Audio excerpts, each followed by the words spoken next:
ये तो सुंदर 16 वर्ष की बनके निकली। हम ये भी कह सकते हैं कि उन ऋषियों का रिसर्च कैसा था। आज जिन्हें हम साइंटिस्ट कहते हैं, वैज्ञानिक कहते हैं, उस जमाने में उन्हें ऋषि कहा जाता था। रिसर्च करते करते वो ऋषि बन गए। करदम जी का रिसर्च ऐसा था कि बुढ़े को जवान बनाने की टेक्नोलॉजी थी उनके पास। वो आयुर्वेदिक ज्ञान रहा होगा, आज भी बहुत सारी जड़ी बूटियां काम करती हैं, बट हम उन तक पहुंच नहीं पाते। करदम जी कितने एडवांस थे, 40 साल की महिला को 16 साल की कर दिया। मतलब इतना नया कर दिया, इतना जवान कर दिया। झुर्रियां पड़ गई शरीर पर, चमड़ी लटक गई, उसे फिर ठीक कर दिया जैसे 16 साल के लोग होते। और अपने आप को भी, करदम जी भी बुढ़े हो गए थे, इस उम्र में तो संतान उत्पत्ति हो नहीं सकती। उन्होंने अपने आप को भी उसी कुंड में स्नान कराया। वो भी अपने आप को जवान करते हैं। पत्नी जवान, पति जवान, एक विमान। ये सारी चर्चाएं भागवत में लिखी हैं। भागवत में लिखा है करदम जी ने एक विमान बनाया, कामग विमान कहते हैं। कामना से चलता था, डीजल पेट्रोल से नहीं। कह दो कि वहां जाना है, चला। इतना बड़ा विमान था, उसके भीतर ना जाने कितने सरोवर थे, कितने कमरे थे, सब कुछ था, चलता था, उड़ता था। विमान आज आप कह रहे हैं कि राइट ब्रदर्स ने बनाया। 1902 में सबसे पहला विमान उड़ाया गया था राइट ब्रदर्स के द्वारा। विमान की खोज किसने की? आप कह रहे हैं राइट ब्रदर्स ना।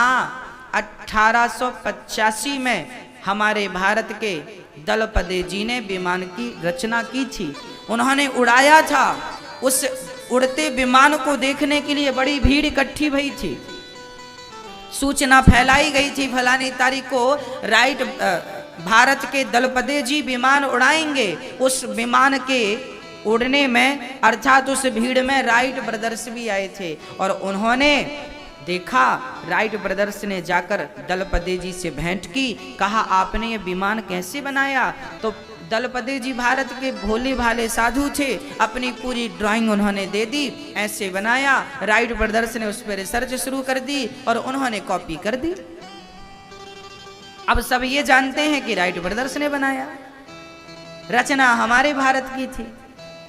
हाँ, उसके पहले भी सतयुग की ये चर्चा है। सबसे पहले कामग विमान हमारे करदम जी ने बनाया और दूसरे विमान का भी उल्लेख हमारे ग्रंथों में है। रावण के पास भी एक उड़ने वाला पुष्पक विमान था, अर्थात हमारे शास्त्रों में भी विज्ञान था। क्या टेक्नोलॉजी थी! हमारे राम जी एक विमान पर, हमारे राम जी के लिए जब रावण से युद्ध कर रहे थे ना, तो उनके लिए भी इंद्र का एक विमान आया था। रामचरितमानस में और रामायण में उसका उल्लेख है। उस रथ पर बैठ के राम जी ने युद्ध किया। वो रथ भी अपनी मर्जी से चलता था, जहां कहो वहां जाता था। ऐसी टेक्नोलॉजी तब भी थी जैसी आज है, बल्कि इससे और एडवांस। इसलिए आप ये ना कहें कि तब कुछ नहीं था। वेद पुराणों से ही विज्ञान निकला है, इसलिए विज्ञान भी वेद पुराणों के अस्तित्व को मानता है, पुष्ट करता है। तो करदम जी गए और उनकी 9 बेटियां भई। करदम जी की कितनी बेटियां? 9 बेटियां हुई। करदम जी की 9 बेटियां हुई। 9 बेटियों का करदम जी ने विवाह कराया। कहां विवाह कराया? करदम जी ने विवाह कराया है मरीचि ऋषि से, अत्रि से, कला का मरीचि से, अनुसुईया का अत्रि से, श्रद्धा का अंगिरा से, हवरभू का पुलस्त जी से, गति का पुलह से, क्रिया का क्रतु से, ख्याति का विवाह भृगु से, वशिष्ठ जी का अरुंधति से विवाह कराया। अब करदम जी ने अपनी पत्नी से कहा, जो कि अब मुझे लगता है 50 साल हो गए होंगे, 50 साल में बेटियां हो गई और शादी विवाह भी करा दिया। अब करदम जी ने अपनी पत्नी से कहा, देवी अब हमें आज्ञा दो, बेटियां हो गईं, बेटियां अपने घर चली गईं, अब मुझे भगवान की भक्ति करने दो, मुझे भगवत भक्ति करने दो। माता देवहूति ने कहा मैंने आपसे पुत्र मांगा था, आपने पुत्र तो दिया नहीं। करदम जी रुके। कुछ दिनों बाद माता देवहूति के गर्भ से एक पुत्र का जन्म हुआ, जिसे कपिल भगवान कहते हैं। कपिल देव जी का जन्म हुआ और करदम जी वहां से चले गए। करदम जी ने घर परिवार छोड़ दिया। कब छोड़ा? जब उनकी बेटी शादियां हो गईं, बेटे का जन्म हो गया और करदम जी को पता था कि ये बेटा अब भगवान का ही अवतार है, तो करदम जी चले गए।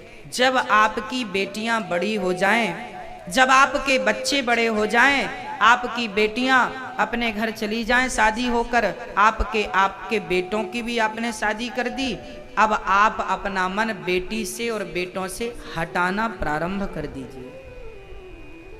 जीवन की अंतिम सत्यता ना तो बेटा है ना तो बेटी है, ना तो बेटा काम आने वाला है ना तो बेटी काम आने वाली है। बताओ क्या काम आता है? हमने जो अच्छा किया है, पुण्य और पाप, अच्छा या बुरा, वही हमारे संग जाने वाला है। ना तो बेटी आएगी ना तो बेटा है। कई बार तो इतनी दूरियां हो जाती हैं कि मरने के बाद बेटी आ नहीं पाती, बेटा भी आ नहीं पाता। इसलिए हाँ,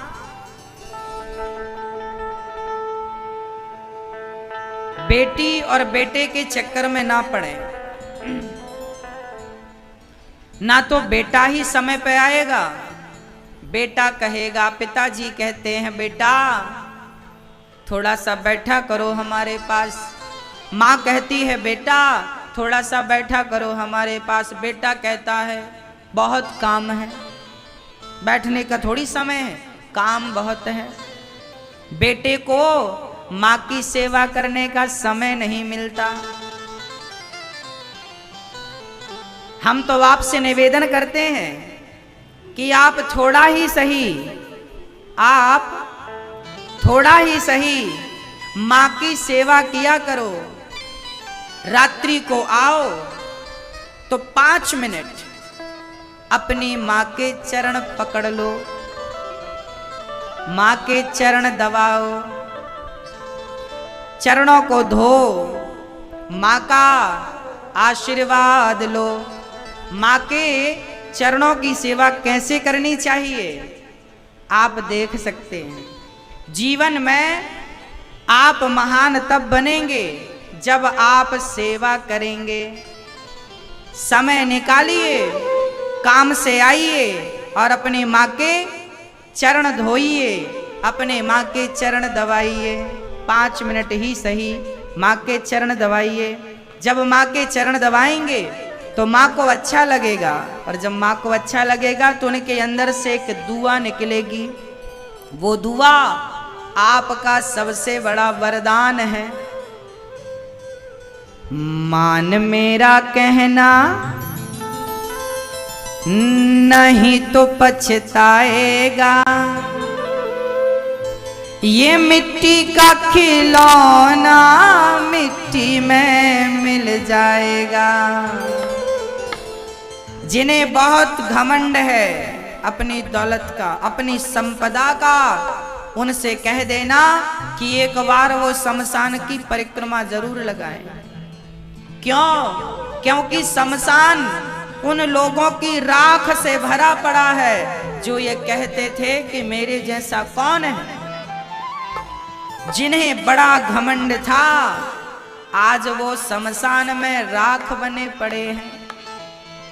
तो हमको चाहिए कि बच्चे माँ बाप की सेवा करें, और माँ बाप को चाहिए कि आप मन को संसार से हटाकर मन भगवान में लगा दें। क्योंकि काम कोई नहीं आता। कोई कितना भी कहे ये मेरा है मेरा है, हमारे कर्मों का फल हमें ही भोगना पड़ेगा। मेरे पांव में कांटा लगे, क्या करूं कि मेरी इन दुष्ट इंद्रियों पर मैं विजय प्राप्त कर सकूं। माता देवहूति कहती हैं, मैं अपनी इंद्रियों की इच्छाएं पूरी करते करते थक गई हूं, कब तक पूरी करूं? आंख देखना चाहती है पर देखने से उसका पेट कभी नहीं भरता। कान सुनना चाहते हैं पर सुनने से पेट। 80 साल की उम्र में भी किसी की आंखें चली गईं, अंधा हो गया तो वो रोता है, हाँ या ना? मैं अंधा हो गया, मुझे दिखता। अब क्या देखना है तुम्हें बुढ़ापे में? भगवान ना करें किसी की आंख चली जाए, भगवान ना करें किसी के कान चले जाएं, बहरा हो जाए ना,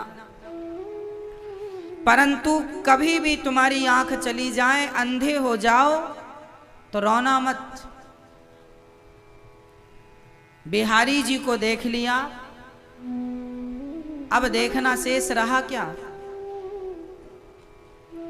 अब शेष कुछ बचा हो तो देखें भी, कुछ बचा ही नहीं। सूरदास जी को जब आंखें मिली, सूरदास जी को भगवान श्री कृष्ण मिले तो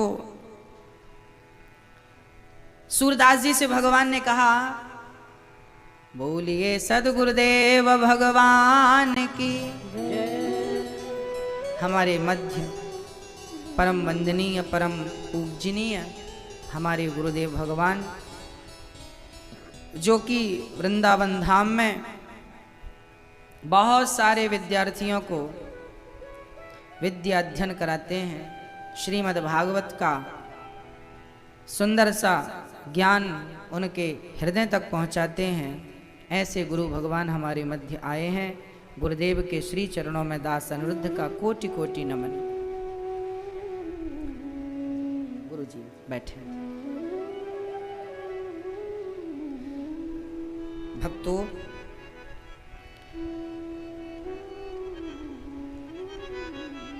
तम त्वागताहम शरणम शरण्यम।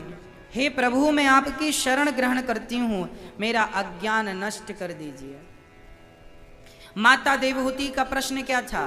मैं अपनी इन दुष्ट इंद्रियों की पूर्ति करते करते ऊब गई हूं और अभी इनसे पूछती हूं कि तुम्हारा पेट भरा? अच्छा, आप अपनी आंख से पूछें कि क्यों? तूने तो सब कुछ देखा है, हाँ, संसार का कोई कोना नहीं छोड़ा, सब कुछ तो देख लिया। क्या तेरा पेट भरा? नहीं। आंख का पेट नहीं भरा, कान का पेट नहीं भरा, सारे व्यंजन मिष्ठान खाए पर जिह्वा का पेट अभी नहीं भरा। पूरी जिंदगी इन्हीं की पूर्ति में धुंधकारी को 5 स्त्रियों ने मारा था।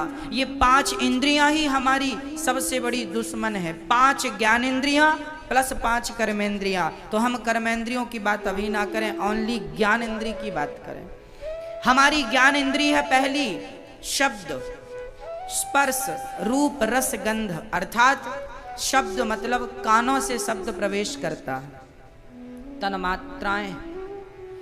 कान सुनना चाहता है। हम पूरी जिंदगी क्या चाहते हैं? अच्छा सुनना। लोग